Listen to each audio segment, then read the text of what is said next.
우리가 함께 읽은 이제 고린도후서 11장에 있는 이 말씀을 통해서 하나님께서 주시는 은혜를 우리가 함께 나누기를 원합니다. 우리 지난주에 이렇게 말씀을 계속 드렸지만 이 고린도후서 10장 이후에 이 내용은 앞에 나왔던 이 9장까지 내용과는 전혀 다른 내용이 기록되어 있다. 그렇게 말씀을 드렸죠. 원래 분별할 수 있는 게 굉장히 중요한 겁니다. 9장까지는 우리가 예루살렘 교회를 돕기 위한 연보에 대한 얘기가 기록이 되어 있고 9장 끝에 이렇게 마무리가 되어 있는데 이제 10장부터 13장까지는 바울의 그 엄한 편지를 받아보고도 끝까지 회개하지 않는 이 거짓 선지자들을 책망하는 내용들을 기록을 하게 됩니다.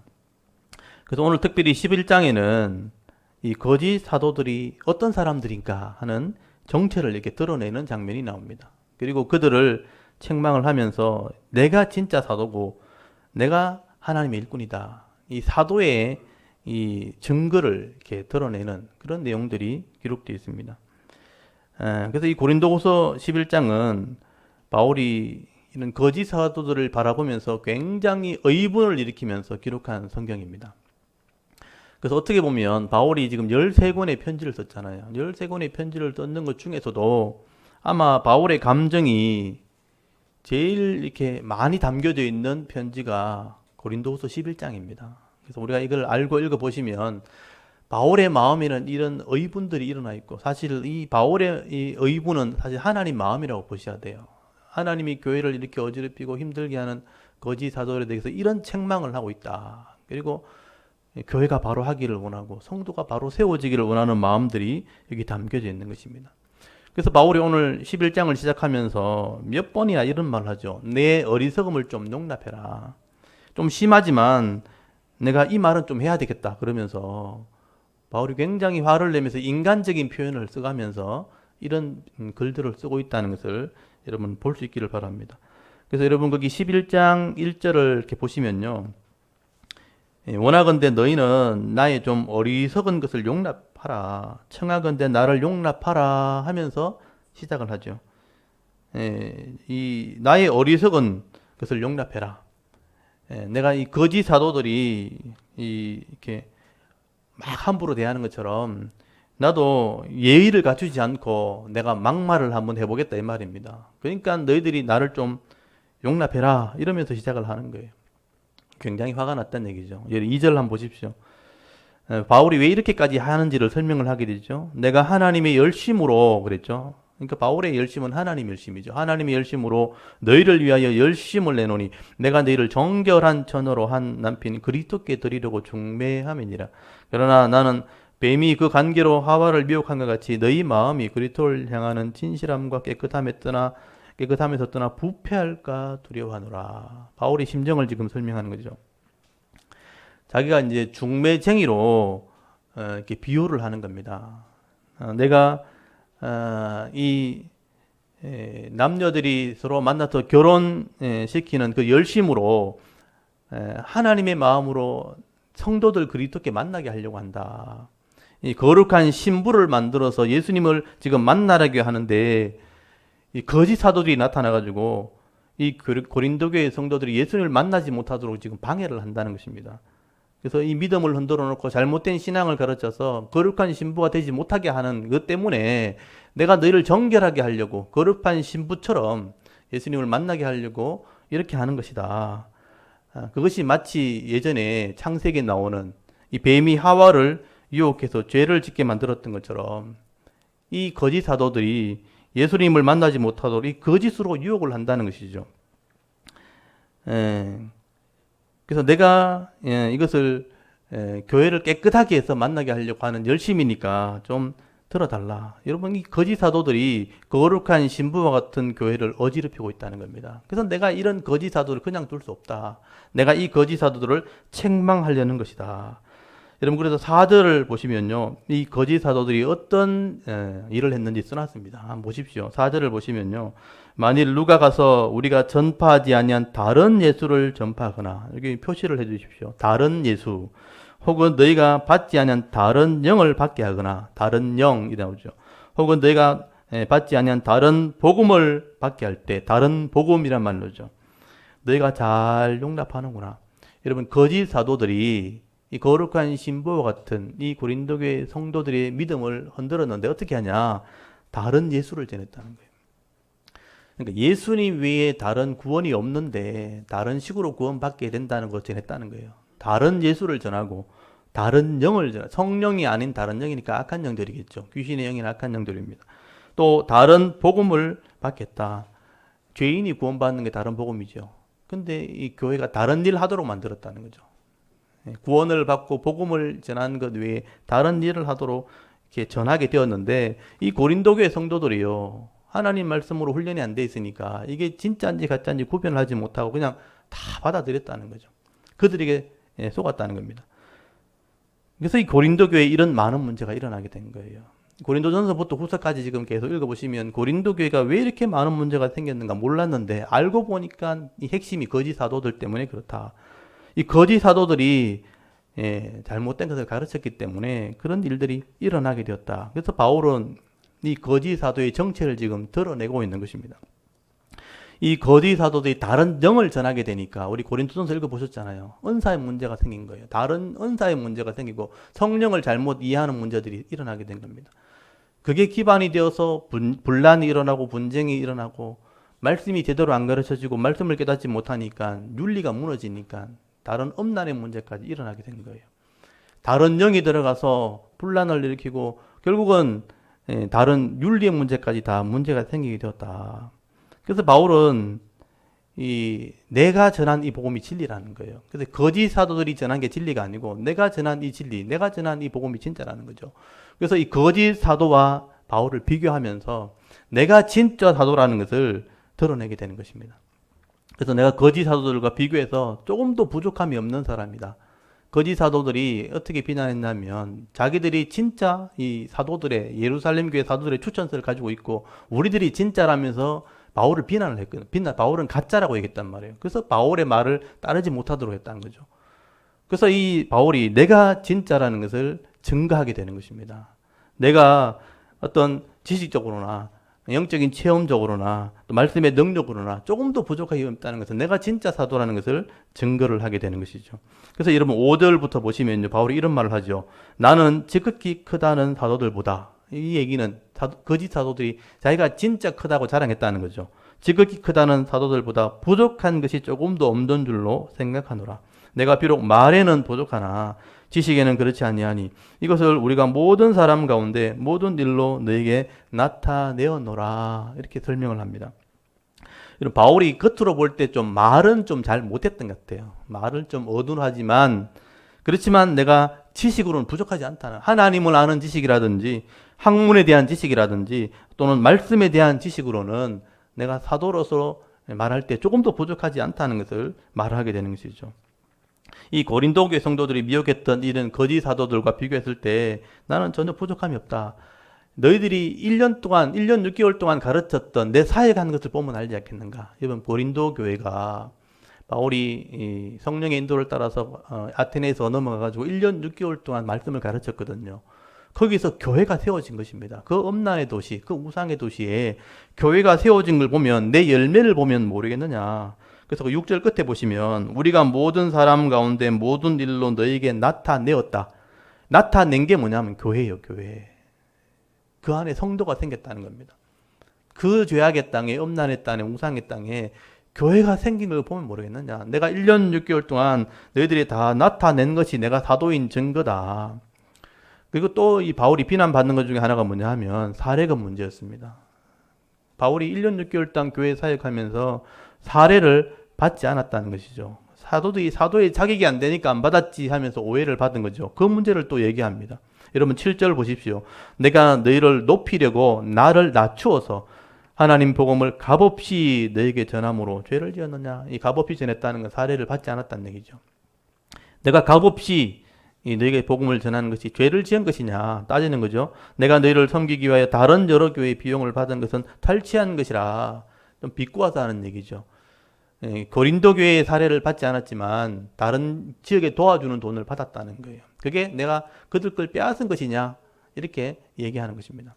바울이 왜 이렇게 했는지를 아셔야 되는 거예요. 거기 아테네 옆에 고린도에는 수없는 철학자들이 그 당시 있었어요. 소크라테스 제자들, 플라톤이나 텔레스의 제자들, 스토아 학파, 또 에피쿠로스 학파, 이런 학파들이요. 수많은 변론을 하면서 이렇게 변사들이 연설을 하면서 돈을 다 받은 거예요. 그리고 유대의 거짓 사도들은요, 돈을 받으면서 복음을 가르쳤습니다.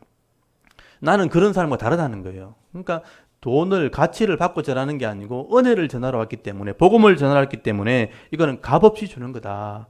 그래서 바울이 이 복음을 전하는 자라는 것을 증거하기 위해서 고린도에서만큼만 사례를 받지 않은 거예요. 이게 이제 오해가 된 것입니다. 내가 값없이 복음을 전하는 것이 죄를 지은 것이냐, 오해를 하게 되었다는 것입니다. 그래서 여러분, 내가 부족한 이런 것은 내가 직접 일을 한 거죠.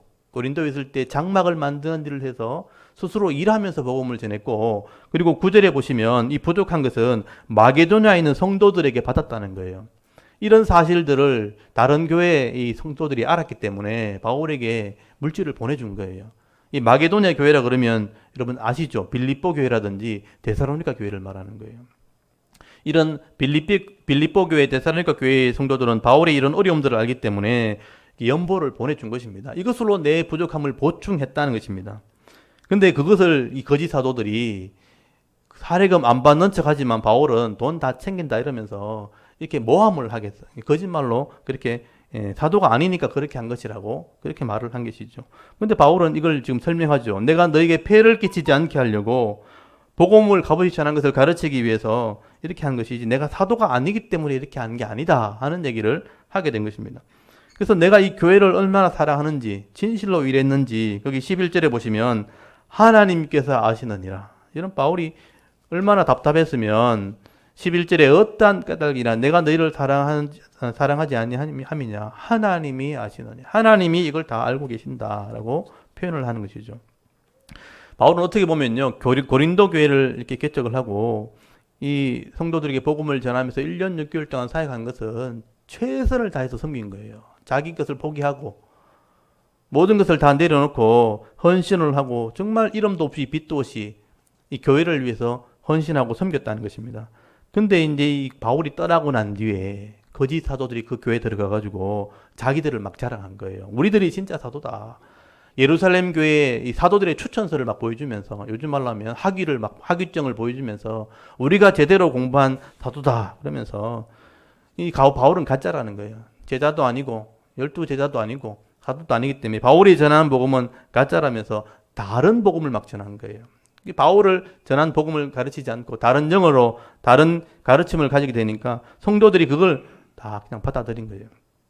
그래서 여러분 12절 한번 보십시오. 그 설명하고 있죠. 12절이 이렇게 중요한 구절이에요. 나는 내가 온 그대로 앞으로도 하리니 기회를 찾는 자들이 그 자랑하는 일로 우리와 같이 인정받으려는 그 기회를 끊으려 함이라.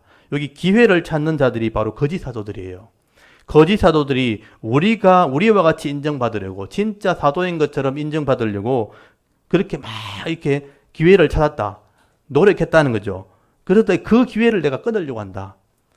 그러니까 진짜 사도인 것처럼 바울이 가짜라고 막 주장하면서 바울을 계속 모함을 했던 것이죠. 그래서 이 여러 가지 방법으로 바울을 비난하게 되었는데 내가 이제 그게 잘못된 것을 끊으려고 하는 것이다.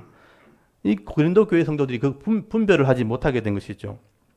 그래서 거짓 사도들이 그냥 자랑하고 겉으로 보기에 화려하니까 진짜 사도인 것처럼 막 그렇게 자랑을 하니까 그게 진짜인가 하고 그냥 다 따라가 버린 것이죠. 그래서 바울이 이 거짓 사도들의 정체를 드러내게 됩니다. 이게 이제 굉장히 중요한데 13절부터가 이 거짓 사도들의 정체를 바울이 드러내는 장면입니다.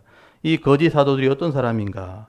여러분 거기 13절부터 한번 잘 보십시오. 여기 줄을 꼭 쳐놓으시고 그런 사람들은 이런 사람들이라는 거예요. 그런 사람들은 거짓 사도요. 첫 번째가 거짓 사도. 푸슈도 아포스톨로스. 푸슈도란 말이 가짜, 거짓 이런 말이에요. 푸슈도, 아포스톨로스, 사도란 말이거든요. 푸슈도 아포스톨로스다. 요즘 말로 하면 가짜 목사라는 뜻이에요. 이 사람들은 가짜 사도다. 거짓 사도다. 두 번째는 속이는 일꾼이다. 속이는 일꾼, 사기꾼이에요. 가짜를 진짜인 것처럼 속이는 거죠. 속이는 일꾼이고, 세 번째가 자기를 그리스도의 사도로 가장하는 자들. 이 가장한다는 게 뭐냐 하면 겉모습을 바꾼다는 뜻이거든요. 자기가 그리스도의 제자가 아니면서 그리스도의 사람이 아니면서 그리스도의 사람인 것처럼 겉모습을 치장하는 거예요. 가장하는 사람들이라. 여러분 이것은 이상한 일이 아니라 사탄도 자기를 광명한 천사로 가장하나니 그러므로 사탄의 일꾼들도 사탄의 일꾼이 네 번째죠. 결국 이 사람은 사탄의 일꾼들이죠. 예, 자기를 의의 일꾼으로 가장하는 것 또한 대단한 일이 아니니라. 그들의 마지막은 그 행위대로 되리라. 이게 사탄의 일꾼들, 이 거짓 사도의 정체라는 것입니다. 이 거짓 사도는 결국 사탄의 일꾼들이에요.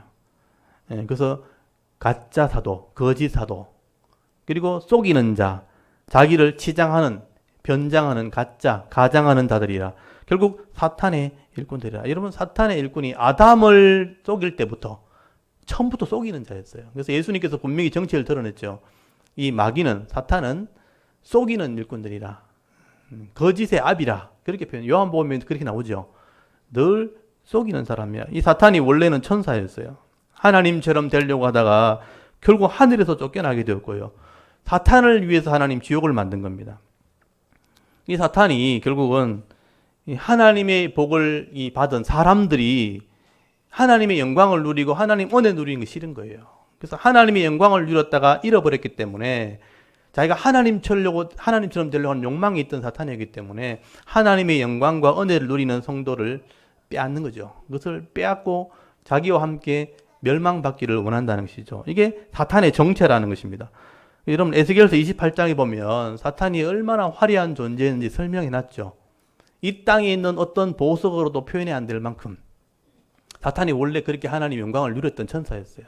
그리고 찬양을 담당하는 천사, 음악을 담당하는 천사였어요.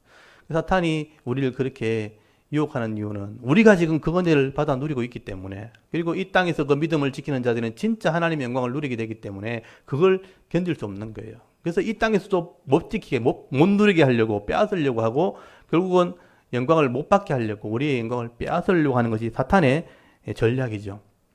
그래서 여러분 아담과 하와를 유혹할 때 여러분 하나님의 언약을 어김으로 선악을 알게 하는 나무를 열매를 따먹게 할 때 하나님처럼 된다고 유혹했잖아요. 하나님처럼 된다고 욕심으로 유혹해가지고 결국은 그 영광을 빼앗아서 죄 아래, 죽음 아래, 고통 아래 들어가게 만드는 것이죠. 그래서 여러분 하나님의 영광을 준다고 속여서 우리의 복을 빼앗는 것이죠. 그게 사탄의 전략입니다. 여러분 사탄이 얼마나 화려했는지 한번 제가 보여드릴까요? 예전에 우리가 제가 한번 설명을 드렸는데 이건 여러분 지식적으로 좀 알고 계셔야 돼요. 여러분 에스겔서 28장을 한번 펴보십시오. 에스겔서 28장에 보면 사탄의 존재를 알아야 되는데 여러분 기억하실지 모르겠어요. 제가 창세기 할 때 이 말씀을 드렸는데 오래돼가지고 잘 기억을 못 하실 수도 있겠죠. 여러분 에스겔서 28장 13절에 보시면 그 에스겔이 이스라엘 백성들에게 두로 왕이 교만했다고 설명을 하다가 사탄의 정체를 드러내는 장면이 나옵니다. 거기 28장 13절부터 15절까지 한번 읽어볼까요? 이게 사탄의 원래의 모습입니다. 28장 13절부터 15절까지를 한번 읽어보겠습니다. 시작. 네가 옛적에 하나님의 동산 에덴에 있어서 각종 보석 곧 홍보석과 황보석과 금강석과 황옥과 홍만호와 창옥과 창보석과 남보석과 홍옥과 황금으로 단장하였으며 네가 지음을 받던 날에 너를 위하여 소고와 비파가 준비되었도다. 너는 기름 부음을 받고 지키는 그 그룹이며 내가 너를 세우매 네가 하나님의 성산에 있어서 불타는 돌들 사이에 왕래하였도다. 네가 지음을 받던 날로부터 네 모든 길이 완전하더니 마침내 내게서 불의가 드러났도다. 아멘. 여기 13절에 보면 네가 옛날에 하나님 동산 에덴에 있을 때라고 돼 있잖아요. 그때 보석이 지금 막 설명돼 있죠. 이렇게 아름다운 존재로 창조가 되어서 하나님을 섬기는 천사였어요. 그리고 그를 위해 소고와 비파, 악기들이 준비되어 있다고 돼 있죠. 그리고 14절에 보시면 네가 기름 부음 받고 지키는 그룹이란 말이 케루빔이란 천사란 말이에요. 네가 원래 천사였다. 근데 불의가 드러나게 되었고 하나님처럼 되려고 하다가 하나님께서 심판하신 것이죠. 땅으로 쫓겨나게 되었다. 그리고 이 마귀를 위해서 지옥을 준비해 놓으신 것입니다. 하나님의 영광을 이렇게 누리다가 잃어버리기 때문에 지금 사람이 사랑을 받고 복을 받고 장차 하나님의 영광을 누리게 될 존재로 하나님께서 창조되었을 때 아담과 하와를 유혹해서 그걸 뺏은 거예요. 그래서 죽음 아래 던져놓은 것입니다. 근데 하나님이 그 영광을 돌려주려고 사람에게 복음을 주셨는데 이 복음을 받아가지고 회복하는 게 사탄이 견디지 못하는 거예요. 그래서 그걸 누리지 못하도록 유혹하는, 그래서 속이는 겁니다. 그 사탄이 유혹하는 것은 부와 영광을 주겠다는 거예요. 이 땅에서 부와 영광을 주겠다. 이 사탄이 종말까지 이 땅을 다스리는 권세를 가지고 있거든요. 하나님이 사탄을 남겨두신 이유가 있잖아요. 진짜 믿음 있는 사람을 가려내기 위해서 사탄을 그냥 내버려 두시는 거예요.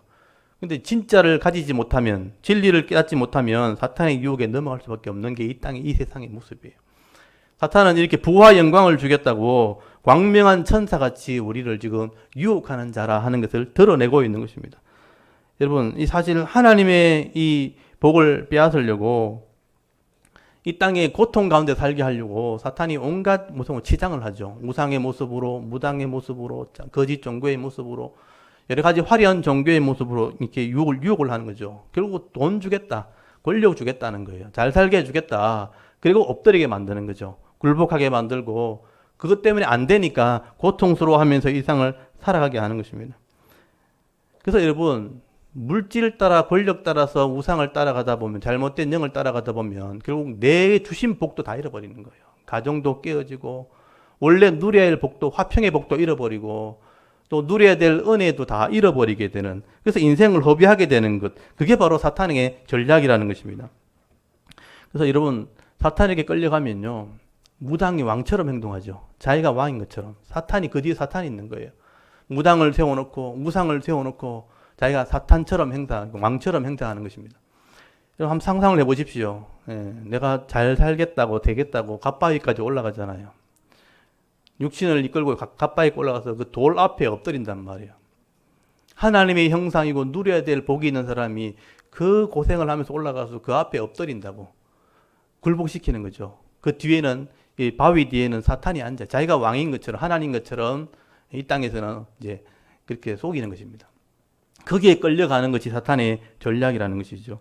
그래서 오늘 본문에도 보시면요, 이 거짓 사도들이요, 성도들을 함부로 대하는 것을 보게 돼요. 거기 보면 자기가 왕인 것처럼 이 사도의 권위를 주장하면서 성도를 괴롭히는데, 나중에 심지어 성도들 걸 다 빼앗고 뺨을 때리고요, 권위적으로 행동하는 것을 보게 됩니다. 여러분 20절 한번 보십시오. 그렇게 11장 20절에 누가 너희를 종으로 삼거나 잡아먹거나 빼앗거나 스스로 높이거나 뺨을 칠지라도 너희가 용납하는도다. 이게 거짓 사도들이 하는 짓이에요. 자기가 왕인 것처럼 굴복시키는 겁니다. 여기 보시면 종으로 삼았다. 이 종으로 삼았다는 것이 노예를 만들었다는 뜻이에요. 이 거짓 사도가 거짓 이 복음을 전하면서 노예를 만들어 버리고요, 잡아먹었어요. 잡아먹었다는 것은 다 빼앗았다는 것입니다. 그리고 빼앗고 스스로 자기가 높이고 뺨을 심지어 때렸다. 이 권위적인 행동을 얘기하는 것입니다. 얼마 전에 여러분 은혜리 교회 신옥주 목사라고 혹시 들어보셨습니까? 성도들이 그 피지라는 남태평양에 섬을 끌고 가지고 교회를 섬길 때 자기가 신인 것처럼 섬기면서 잘못하면, 자기를 대적하면 여기 타작마당이라 그래가지고 서로 뺨을 때리게 만들었죠. 그건 나중에 영상에 보셨을 거예요. 나중에 신옥주 목사 한번 쳐보십시오. 그 사람은 실형을 받았는데, 그러니까 성도의 모든 권한을 다 빼앗아가지고, 잘못하면요, 이 목사가 여자 목사예요. 여자 목사가 강단에 불러내고 뺨을 때리는 거예요. 죄를 지었다고. 그래서 그렇게 죄를 이렇게 용서해야 된다고. 이 뺨을 때리는 일도 한다는 것입니다. 저도 예전에 이런 걸 잘 모를 때 부흥사들이 교회에 와가지고요, 굉장히 권위적으로 행동하고 성도들이 겁을 주고요, 헌금하게 만들고, 안 하면 이렇게 저주가 임하는 것처럼 그렇게 막 하는 것을 굉장히 많이 봤어요. 잘못된 복음, 잘못된 예수를 전하게 되어지면 권위적으로 행동하게 되어 있습니다. 제가 이제 교회를 섬길 때도, 제가 교육자가 되었을 때도 그런 목사님들 제가 본 적 있어요. 교회 부흥사, 부흥회 한다 그래서 3일 동안 부흥회 하면 말씀을 전하면서 순종을 가리킨다고 장로들을 불러내요. 장로 불러내가지고 지갑 다 꺼내라 그래가지고 시계 다 풀어라 그러고 그 다 돈 꺼내가지고 목사 다 주는 거예요. 섬겨야 된다면서. 그게 빼앗는 거지 섬기는 게 아니잖아요. 섬김을 가르친다는 건 좋은 거지만 그런 식으로 가르치면 안 되는 거예요.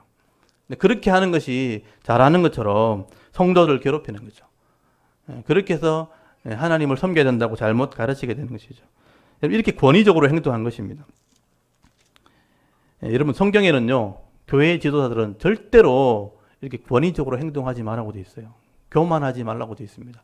원래 레위기 율법에 보면요, 하나님께서 자기 백성들 지도할 제사장을 세울 때에 여러분, 레위기 제사장의 규례, 그러니까 지도자의 규례가 몇 장에 나온지 아십니까?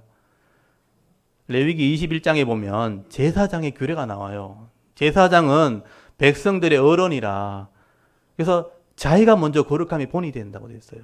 절대 성도들 앞에 교만할 수 없어요. 그래서 레위기 21장을 나중에 한번 읽어보십시오. 제사장은 백성의 어른들이기 때문에 스스로 자신을 속되게 하지 마라, 더럽히지 말라, 성도의 본이 된다고 되어 있습니다. 그리고 신명기 17장에 보면요, 왕이라도 왕의 규례가 나와요. 신명기 17장에 왕의 규례가 나옵니다. 하나님의 율법을 등사해놓고, 그 당시에는 제사장밖에 성경이 없었으니까 성경을 등사해놓고 매일마다 성경을 읽으면서 그 말씀대로 하나님을 경외하기를 배우라는 거예요. 그러면 백성들 앞에 왕이 교만하지 않게 될 것이라고 되어 있어요. 좌우로 치우치지 않게 될 것이고 그 왕위를 하나님 지켜줄 거라. 여러분, 왕이 하나님 말씀을 배우면 절대로 교만할 수 없다고 되어 있습니다. 예수님께서도 그 바리새인들을 책망한 이유가 뭐냐면 이 바리새인들이 왕처럼 행동하는 거예요. 성도들 앞에 서가지고 긴 옷을 차려입고 성도들 앞에 복을 주는 것처럼 하나님 앞에 기도하면서 이렇게 자랑하는 것입니다. 그래서 이 제사장들, 그 바리새인들을 보면서, 사두개인들이나 이런 종교 지도자를 보면서 예수님께서 너희들은 왕처럼 행동하지 말고 어린아이처럼 좀 섬겨라, 그렇게 책망하신 거예요. 지도자는 그렇게 하면 안 된다는 거예요. 나중에 베드로가 이것을 제일 정확하게 설명을 해놨습니다. 여러분, 베드로 전서를 한번 펴보십시오. 베드로 전서 5장 2절 한번 펴보세요. 베드로 전서 5장 2절.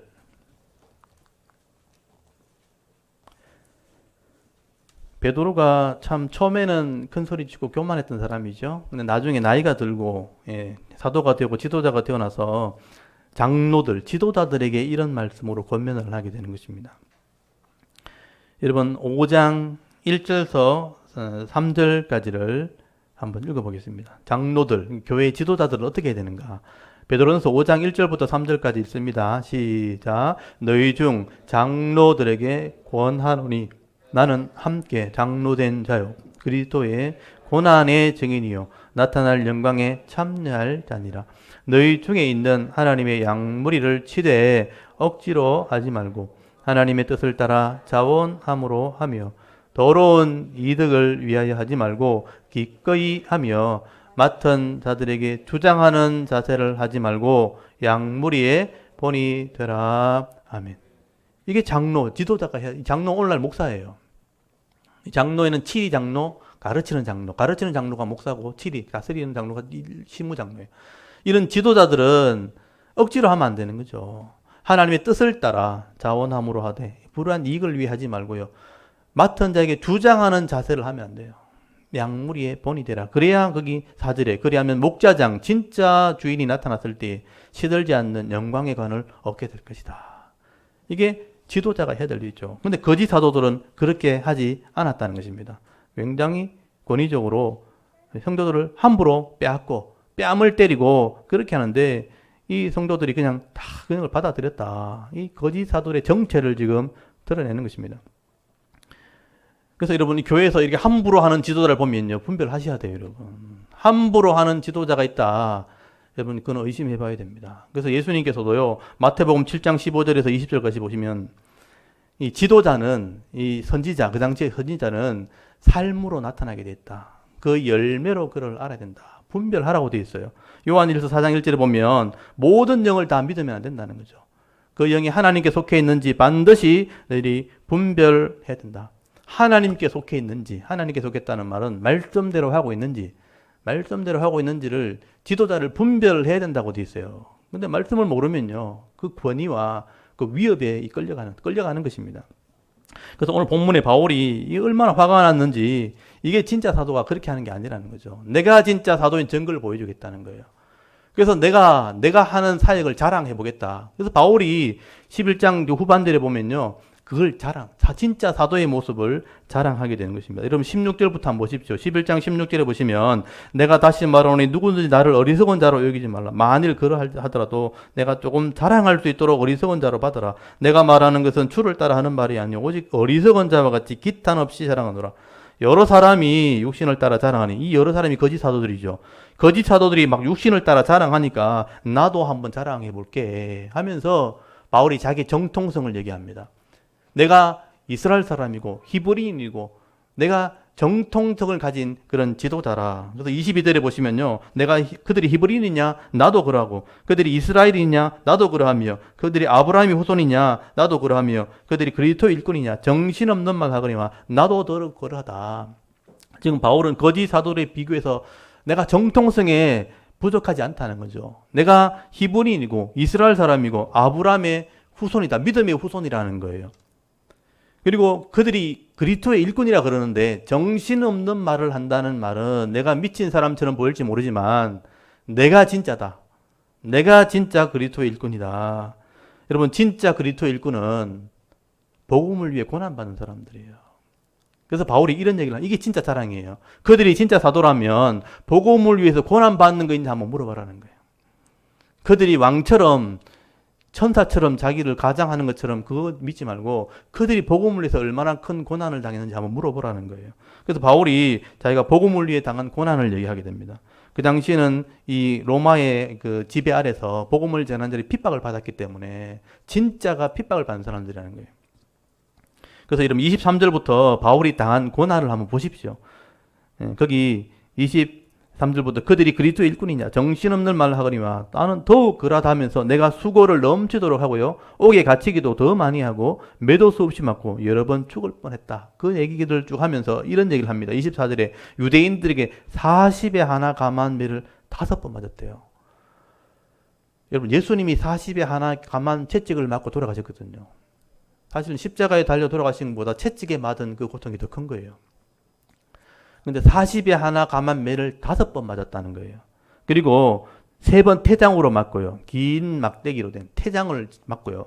그리고 한 번은 돌로 맞아 죽을 뻔했고 3번 파선 배를 타고 가다 3번 파선했고요. 일주야를 깊은 바다에 지냈으며 여러 번 여행하면서 강도의 위험, 강의 위험, 또 강도의 위험, 동족의 위험 그리고 이방인, 동족은 유대인이거든요. 유대인들에게 핍박을 받았다는 거예요. 그리고 이방인의 위험, 이방인들, 로마인들에게 핍박을 받았죠. 또 시내의 위험, 광야의 위험, 바다의 위험, 또 거짓 형제 중에 위협을 당했다. 그 당시에 여러분 그 터키 지역에 이렇게 전도한 지역을 보면요. 거리가 엄청나거든요. 저도 터키를 가봤지만 차를 타고 3시간씩 가야 한 도시가 나온다고요. 차를 타고 3시간이면 여기서 서울까지 가는 거리잖아요. 그 거리를 가야 도시가 나오거든요. 바울이 그 복음을 전하기 위해서 수없는 여행을 했다는 거예요. 그것도 나귀를 타든지 걸어 다니면서 그 여행을 하는 중에 이방인들을 만났을 때, 산적들을 만났을 때 엄청난 고통을 당했다는 겁니다. 27절에 보시면 또 수고하며 애쓰고 여러 번 자지 못하고요. 줄이며 목마르고 여러 번 굶고 춥고 헐 벗어노라. 여러분 이 지금 복음을 전하기 위해서 이런 순환과 고난을 당했는데 거짓 사도들이 이런 고통을 당했는지 한번 물어보라는 거예요. 여러분 이 중에 여러 번 하나라도 당하면 엄청난 거죠. 사실은요. 감옥에 갇히는 것. 인생 중에 엄청난 이거는 큰 고통이죠. 태장을 맞는 것. 40에 하나 감한 매를 맞는 것. 이건 하나만 맞아도 이건 인생의 큰 고통인데 바울은 이 모든 고통들을 복음을 전하면서 감당을 했다는 것입니다. 바울이 다른 복음서에 이걸 한 번도 쓴 적이 없어요. 여기서만 이걸 써놨어요. 얼마나 바울이 답답했으면 이런 이제 인간적인 자랑이죠. 내가 복음을 위해서 이런 고난을, 이거 거짓말을 한 게 아니고 실제 사건이잖아요. 이걸 바울이 기록했다는 것은 바울이 이것을 통해서 내가 사도라는 것을 증거하고 싶었다는 것입니다. 거짓 사도들 때문에 어쩔 수 없이 내가 이렇게 한 것이죠. 그래서 바울이 이런 얘기를 자꾸 하는 겁니다. 내가 이렇게 한 것은 거짓 사도들 때문에 내가 진짜 사도라는 것을 증거하기 위해서 어쩔 수 없지만 인간적으로 내가 이것을 자랑한다. 내가 진짜라는 사도의 증거는 복음을 위한 이 고난이다. 근데 바울이 이걸 얘기해놓고 그걸 다 제껴놓고 들었더라도 진짜 사도의 증거는 심령에 있다. 마음에 있다는 겁니다. 여러분 28절 한번 보십시오. 이 외의 것은 고사하고 이걸 제껴놓고 이런 고난을 제껴놓고라도 아직 날마다 내 속에 눌리는 일이 있으니 곧 모든 교회를 위한 염려하는 것이라. 여러분, 사도는 진짜 사도는 교회와 성도를 염려하는 사람들입니다. 이게 진짜 사도라는 거예요. 누가 약하면 내가 약하지 아니하며 누가 실족하게 되면 내가 애타지 아니하더냐. 내가 부득불 자랑할진대 내 약한 것을 자랑하리라. 이게 진짜 사도의 마음이죠. 내가 고난받고 무슨 학문도 있고 많이 배우고 이런 것도 있지만 이걸 내가 자랑하기보다 내가 성도를 위해서 애타는 이 마음이 진짜 사도의 마음이라는 걸 자랑한다는 거예요. 이게 진짜 사도라는 겁니다. 누가 약하면, 약하다는 것은 병들었다는, 누가 병들면 같이 아파한 거죠. 또 누가 실족했다, 여기 실족했다는 것은 죄를 지었다는 거죠. 복음을 받아들여 놓고도 또 세상으로 돌아가서 또 죄를 짓는 거 보면 함께 마음이 애타하는 거죠. 마음이 타들어가는 거예요. 근데 거짓 사도들은 이런 게 있나 한번 보라는 거예요. 거짓 사도들이 아까 보셨잖아요. 빼앗고 성도의 권위적으로 행동하며 뺨을 때리면서 그들을 종 삼으려고 하는 것이 거짓 사도들이래요. 그건 진짜 사도는 그렇게 하면 안 된다는 거죠. 이게 진짜 사도다. 그래서 거짓 사도들은 그 삶으로 열매로 구별을 해야 된다라고 말씀을 하게 되는 것이죠. 내가 이렇게 성도를 위해서 고난을 받고 성도를 위해서 염려하고 이 고민하는 것 때문에 내 몸이 이렇게 약하게 되었다. 병들게 되었다. 그래서 내가 이 약하게 된 것을 내가 도리어 자랑한다. 여러분, 내가 자랑하는 것은 이 약한 모습을 자랑한다가 뭐냐면 성도를 위해서 이렇게 애쓰다가 내 육신은 이렇게 병들고 약하게 되었다. 나중에 12장에 보면 이거 더 자세히 설명이 되어 있습니다. 내가 약한 이것을 내가 이게 사도의 모습이다라는 것을 자랑하게 되는 것이죠. 그래서 바울은 이렇게 내가 말하는 것은 절대로 과장하거나 거짓말하는 거다. 거짓 사도들이 과장하는 것처럼 내가 과장한 내용이 아니라는 것입니다. 그래서 거기 보면 31절에 주 예수의 아버지 영원히 찬송할 하나님이 내가 거짓말 아니하는 것을 아시느니라. 내가 이게 과장한 게 아니다. 거짓말로 한 게 아니다. 이게 정말 사도로서의 삶을 드러낸 것이다. 그리고 이제 마지막에 거기 32절 이 얘기하다가 뒤늦게 하나 생각난 게 다메섹에서 광주리 타고 도망간 사건을 얘기합니다. 내가 이 사도지만 이 부끄러움을 무릅쓰고 광주리를 타고 도망간 적도 있다. 여러분, 이렇게 고난을 받으면서 복음을 전할 때 하나님이 다하기를 지켜줬다는 거죠. 나를 지켜주셨고 보호해 주셨고 이렇게 은혜 베푸셔서 교회를 개척하는 것이 고린도 교회다. 그렇다면 내가 사도라는 것을 너희들이 인정을 해야 된다. 이렇게 바울은 하나님의 일꾼으로 사역했던 이런 이야기를 하면서 내가 사도라면 내가 전한 복음이 진짜라는 거예요. 이 복음이 진짜고 내가 성도를 위해서 섬기는 사랑이 이만큼 크다는 것을 증거를 하고 있는 겁니다. 이게 진짜 사도고 진짜 일꾼이다. 한번 비교해보라. 그렇게 말하는 것이죠. 결국 너희가 믿고 따르는 이 거짓 사도들에게 이런 흔적이 있는가? 그런 열매가 있는지 한번 살펴보라라고 말씀을 하게 되는 것입니다. 저도 이렇게 이 모습을 보면서 바울이 복음의 흔적, 고난의 흔적을 가졌던 것처럼 나도 이런 사역자로서의 삶을 살아가고 있는가 한번 돌아보게 되는 거죠. 이걸 보면서 여러분도 돌아보셔야 되는 거죠. 나는 세상에 나갔을 때 예수의 흔적을 가지고 있는가? 복음의 흔적을 가지고 있는가? 나는 진짜로서 성도의 모습으로 살아가고 있는가 한번 돌아보라는 것입니다. 그래서 여러분 세상에 나갔을 때 바울이 이렇게 당당하게 내가 사도라는 증거를 고난을 통해서 그 심령을 통해서 드러냈던 것처럼 여러분은 세상 속에서 불신자들이 봤을 때 부끄럽지 않는 성도로 살아가고 있는지 한번 돌아볼 수 있기를 바랍니다. 오늘 우리가 이 고린도후서 말씀을 통해서요, 이 복음을 전하면 영광도 우리가 누리고 칭찬도 듣겠지만 사실 이런 고난을 받을 수 있다는 것도 여러분 기억을 하셔야 되는 것입니다. 그럼에도 불구하고 우리가 바른 길을 하고 바른 믿음으로 순종하게 되어지면 하나님께서 바울을 지켜주셨던 것처럼 오늘 우리의 모든 고난 가운데서도 견디게 하시고 지키게 하시고 또 은혜를 누리게 하실 줄을 믿습니다. 그 믿음을 가진 사람이 성도고 진짜 일꾼이죠.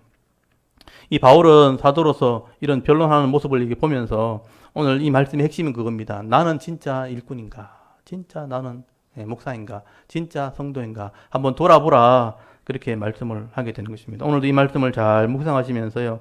우리가 바울처럼 하지는 못하겠지만 내게 주어진 삶 속에서 또 믿음의 삶을 살아가고 성도의 삶을 이렇게 순종하며 살아가게 되어질 때에 정말 저 사람은 진짜 하나님의 사람들이구나. 진짜 하나님의 일꾼들이구나 인정받으면서 칭찬 들으면서 여러분 남은 생애를 살아갈 수 있는 그런 성도의 모습이 될 수 있기를 주의 이름으로 축원합니다. 아멘. 잠깐 기도드리겠습니다. 하나님 오늘도